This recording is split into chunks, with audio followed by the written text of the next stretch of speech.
everyone, I'm Miss Lydia from the Boston Library. Thank you for joining me today. I wanted to go ahead and share with you a couple of techniques for dyeing Easter eggs. So the first thing I wanted to show you is a pretty simple technique that you can use to get a design like this. If you take a leaf or a flower of any sort, about that size, and you wrap it tightly around your egg. So you're going to place your leaf on the egg, and then you can wrap it in either cheesecloth, old tights work really well, or a paper towel if you don't have anything else. You're going to wrap it really tightly and then dip it right into your dye if you happen to have that on hand. I'm going to be placing a link at the bottom of this video also to link you into some natural dyes that you can mix up from items that you might have on hand at home. Things like yellow onion skins can be used, red cabbage, berries, so things that you might have on hand if you don't have your typical Easter egg dye. The other techniques that I'm going to show you are the tie-dyed Easter egg here and the speckled egg like this. Now these are both really easy for kids to do. The first one I'll show you is the speckled egg, and that's going to use some dry rice. So you can put some dry rice in a bag just like this, and then you're going to take regular food coloring like this.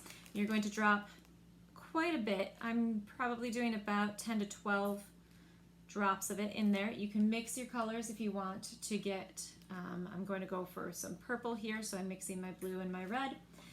And then I'll seal up that bag. Still looks like this. And then this is a fun one for kids. You can just go ahead and shake it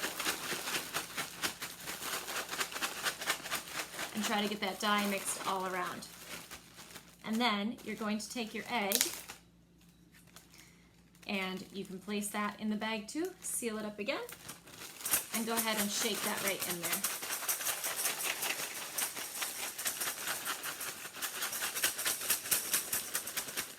Now, depending on how speckled you want your egg, it's going to depend on how much dye you put.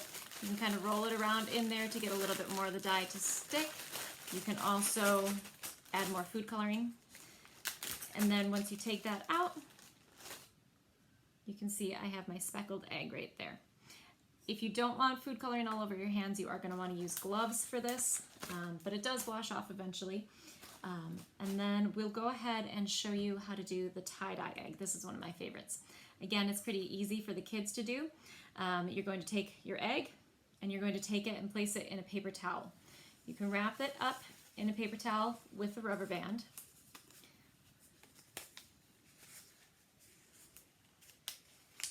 And once you've got it like this, you might want to have some newspaper down or something to cover your work surface again so you don't get any food dye on it. And you can go ahead and just start speckling in with drops of food coloring right onto the paper towel. And if you layer those, basically you want to cover up all of your white space.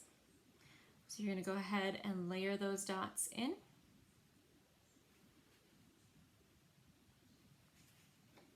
Depending on which colors you like the best. I've found that this works well if your egg is just ever so slightly damp. If it's completely dry, the color doesn't take as well.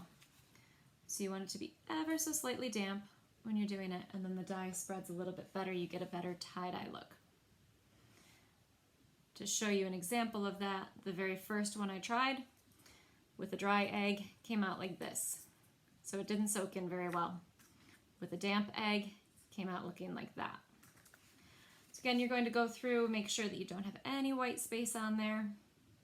You can keep layering in the dye.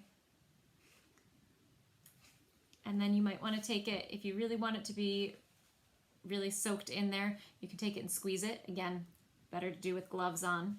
And then you can almost immediately take that paper towel off, just throw that paper towel out, rip it off, and you end up with this. If you have any questions, please comment below. Let me know. I'll try my best to answer them. And I hope you have fun dyeing Easter eggs this year. Thank you. Bye-bye.